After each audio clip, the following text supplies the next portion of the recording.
Good morning, dear students. I am Professor Neha Khare from SIRT College Bhopal. Today's topic is pollution. हम पढ़ चुके हैं पिछली classes में, लास्ट क्लासेस में देख चुके हैं इकोसिस्टम वगैरह, एनर्जी। फर्स्ट और सेकंड यूनिट ऑलमोस्ट कंप्लीटेड हो चुकी है हमारी। जो हमारा पॉल्यूशन वाला चैप्टर है वो अभी रह गया है, तो आज हम वो डिस्कस करेंगे। पॉल्यूशन क्या होता है and we will discuss about in environment, related to environment. Okay, now the environment is defined is the surrounding of a physical system. आपको पता होना चाहिए कि आप पॉल्यूशन पढ़ रहे हैं तो वो पॉल्यूशन कहाँ हो रहा है और कैसे हो रहा है। तो सबसे पहले हम एनवायरनमेंट के बारे में पढ़ेंगे। हर बार मैं इंट्रो जस्ट आपका एनवायरनमेंट से रिलेटेड ही लेती हूँ। आपका एनवायरनमेंट क्या होता है, कहाँ है, कैसे है और वो कैसे पॉल्यूटेड हो रहा है। All the living beings and non-living things fall under natural environment. Natural environment के अंतर्गत ही आता है कौन से, जहाँ living things and non-living things रहते हैं, है ना। The environment is the surrounding that we live in and so it is our responsibility to protect it from any destruction. हमारी ही रिस्पॉन्सिबिलिटी बनती है कि इन्वायरमेंट को हमें किस तरह से प्रोटेक्ट करना है। And the environmental pollution is one of the greatest problem. कैसी है ये? बहुत ही बड़ी मेजर प्रॉब्लम है जो कि ह्यूमन सोसाइटी से उसको फेस कर रही है। आज के टाइम में जो एनवायरमेंटल पॉल्यूशन है उसके बहुत सारे इफ़ेक्ट हैं।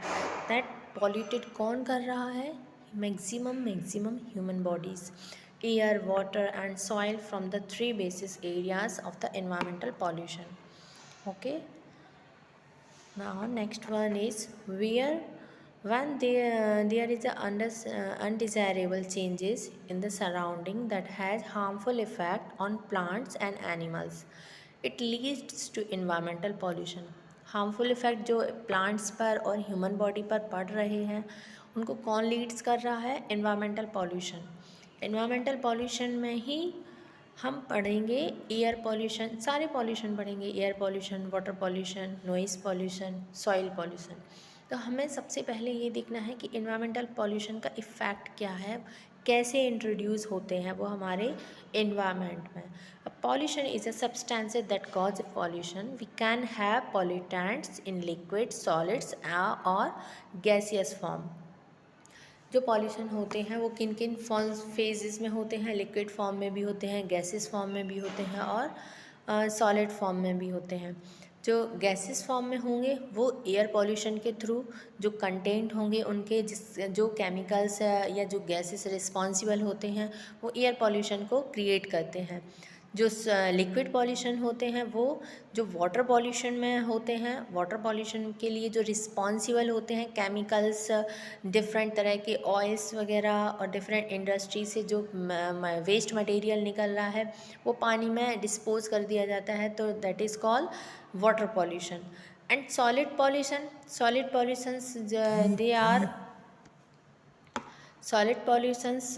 they are substances in a solid forms like different metals ion, different chemicals ion जो solid form में रहते हैं, है ना।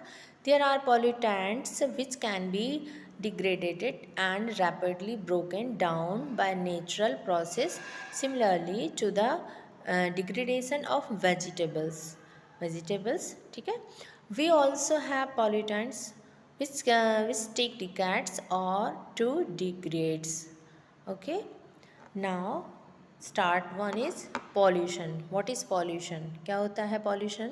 Pollution is the introduce of contaminants into the natural environment that cause adverse change. Pollution जो होते हैं वो हमारे एनवायरनमेंट को ही पॉल्यूशन कर रहे हैं, पॉल्यूटेड कर रहे हैं, फैला रहे हैं। पॉल्यूशन, प्रदूषण, जिसको हम हिंदी में प्रदूषण के नाम से भी जानते हैं। Pollution can take the form of chemical substances और energy such as noise, heat और light pollutants. The components of pollution can be either foreign substances, energies or naturally occurring contaminants. Okay, Now, major form of pollution includes air pollution, light pollution, litter, noise pollution, plastic pollution, soil contaminants, radioactive pollution, thermal pollution, visual pollution and water pollution. आपके syllabus में इतने सारे नहीं हैं, but आपको इन सब के बारे में नॉलेज होना चाहिए। कौन कौन से पॉल्यूशन होते हैं एनवायरनमेंट में, है ना। जो हमारे इन्वायरमेंट में जो प्लांट बॉडी, ह्यूमन बॉडी, सभी पर और जितने भी पशु पक्षी होते हैं सभी पर हार्मफुल इफ़ेक्ट डाल रहे हैं।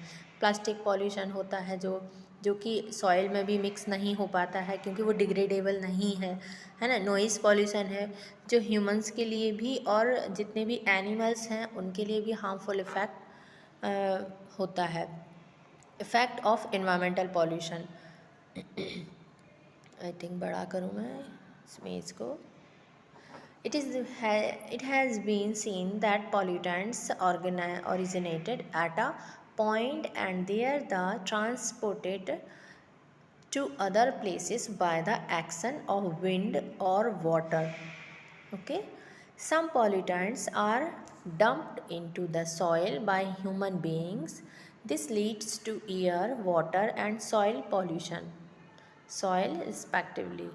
If the soil is polluted, the useful microorganism in it will die and the fertility of soil will be lost. क्या होता है खेतों में जब जितना भी हम फर्टिलाइज़र्स यूज़ करते हैं जो सॉइल पॉल्यूशन के लिए रिस्पॉन्सिबल होते हैं, फर्टिलाइज़र्स यूज़ करते हैं तो उनमें केमिकल्स होते हैं। जितने भी केमिकल्स रहेंगे वो क्या करेंगे, कुछ सॉइल की फर्टिलिटी बढ़ाने का काम करते हैं, कुछ सॉइल की फर्टिलिटी को घटाने का काम करते हैं। और जो प्लास्टिक पॉलीथीन्स वगैरह होते हैं इनको क्या है, डिग्रेडेबल नहीं है ये, तो ये क्या करते हैं सॉइल में मिक्स होने का काम नहीं कर पाते हैं। इनको आप ज़मीन के अंदर भी दबा दीजिए तो आप सालों बाद भी इनको एज इट इज़ ही थोड़ा बहुत उनमें कुछ डैमेज होते हैं मटेरियल, बट वो पूरा डिग्रेडेबल नहीं होता है। Similarly, if water is polluted, then we have to purify. If before drinking, purification needs resources. Okay, if air is polluted, respiration will become an issue and survival of life we will under threats. कितने सारे effect होते हैं हमारी body पर, harmful effect ही पड़ रहे हैं ना। इफ़ेक्ट ऑफ इन्वायरमेंटल पॉल्यूशन, जो इन्वायरमेंट का पॉल्यूशन होता है, जो एयर पॉल्यूशन होता है, जो हवा रहती है जिसमें जो कार्बन डाइऑक्साइड और कार्बन मोनोऑक्साइड जिसके लिए मेनली रिस्पॉन्सिबल होते हैं, उनसे क्या होता है एयर पॉल्यूशन होगा। एयर पॉल्यूशन के थ्रू क्या होता है,